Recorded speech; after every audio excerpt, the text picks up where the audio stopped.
Right, I've gone for a walk. After looking at the chapel earlier, I went for a walk and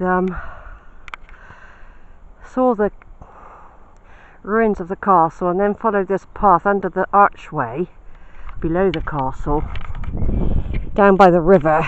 Beautiful scene, although this has gone grey now. Then I just worked it out really, where to turn. It wasn't straightforward. It certainly wasn't. I came along the cantock, which is a small animal path. It wasn't well defined, but it's a beautiful valley down there, and I didn't want to do loads, so I'm glad it came back to this spot, to be quite honest.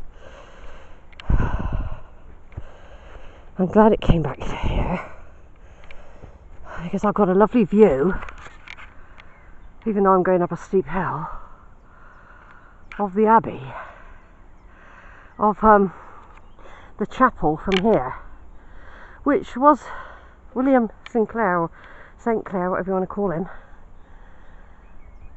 He did have designs for it to be bigger, but he died and the funds weren't available.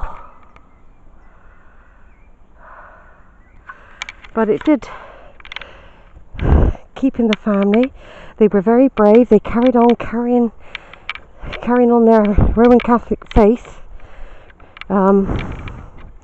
despite Protestantism.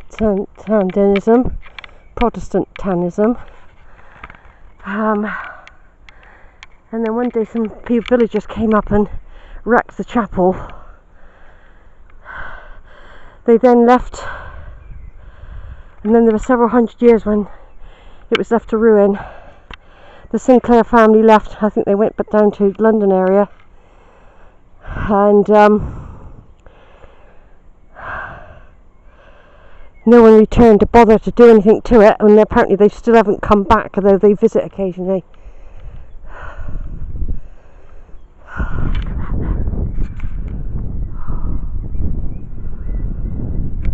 Next to it you've got a lovely refectory, all modern and built, and what's weird about it, the ceiling, the roof to the new building is in the shape of that pyramid or diamond shape that you had in the film, the Da Vinci Code.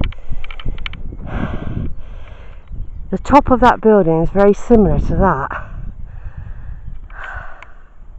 That bit sticking out is and below it is where many of the ancient St Clair people are entombed in there.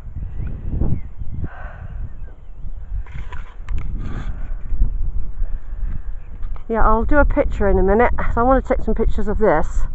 So I'll take a picture of the pyramid-like structure. You can't quite see it. It's behind those trees there. But I've climbed up this huge valley. Imagine if there were battles here in the past.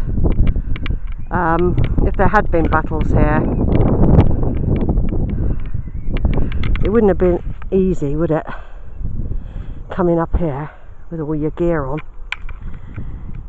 Definitely wouldn't. I've got to do as much as I can, because you don't just come back. I'm 62 now. There's so many places I won't be visiting.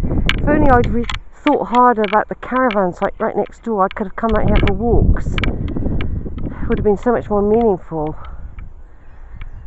But I haven't got time now to worry about that, because I did have to base myself at Dunbar as well, because I'm looking for some graves of Frederick Reed and his wife, Annie Atkins. That's my kid's great-great-grandparents, and he was in the First World War and in the army all his life from a boy, serving in South Africa and everything.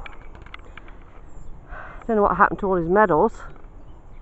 Right, over and out for now.